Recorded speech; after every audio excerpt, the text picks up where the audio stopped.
James is ook, soos jy gesê het, in dieselfde industrie. Is dit moeilik vir 'n man en vrou om so saam in die vermaaklikheidsindustrie te werk? Bring dit bietjie striweling in julle huwelik? Wat is julle geheime vir 'n suksesvolle huwelik? Dit is wonderlik aan die een kant en dis baie taaf aan die ander kant. Die wonderlike gedeelte daarvan is ons verstaan mekaar se visie en passie en ons verstaan die industrie waarin elkeen van ons funksioneer, want dit is regtig 'n vreemde industrie vir mense om te verstaan. Jy het vreemde werksure, jy moet vreemde goeders doen. Dis regtig partykeer moeilik vir mense van buite om te verstaan wat ons doen. So ons deel regtig 'n understanding van dit. As jy nou 'n ander akteur bestel moet soen. Byvoorbeeld sulke goeders, jy weet, dit is mens verstaan hoe dit werk en dit is net makliker vir iemand wat in dieselfde industrie is om daai tipe goeders te kan prosesseer.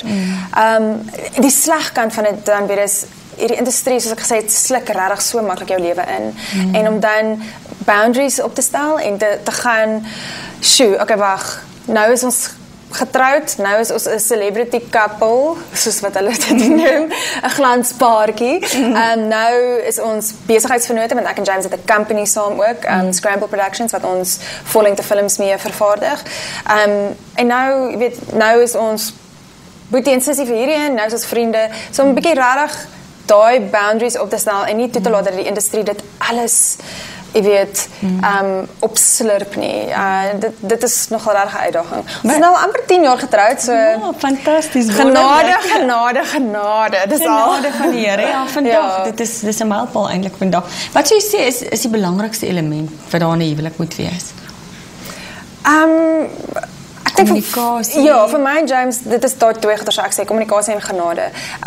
Ek's geseënd met 'n man wat kyk, ek dink geen man sal ooit genoeg kommunikeer vir enige vrou nie. Maar ek's geseënd met 'n man wat werk in 'n kommunikasie-industrie en hy's goed daarmee en hy maak regtig 'n effort om so ons regtig kommunikeer baie goed. Ons probeer regtig hard om nie toe te laat dat die klein jakkalsies die wingerd verwoes nie. En dan genade vir mekaar se verskille, vir mekaar, vir waar ons is.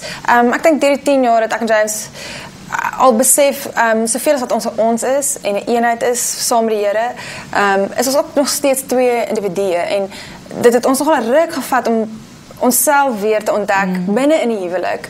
Ek en James is 'n amazing span. Kyk, ek kan nie eers begin om te dink om so hard te moet saamwerk met iemand, soos byvoorbeeld om 'n film te vervaardig is, dit is baie harde werk.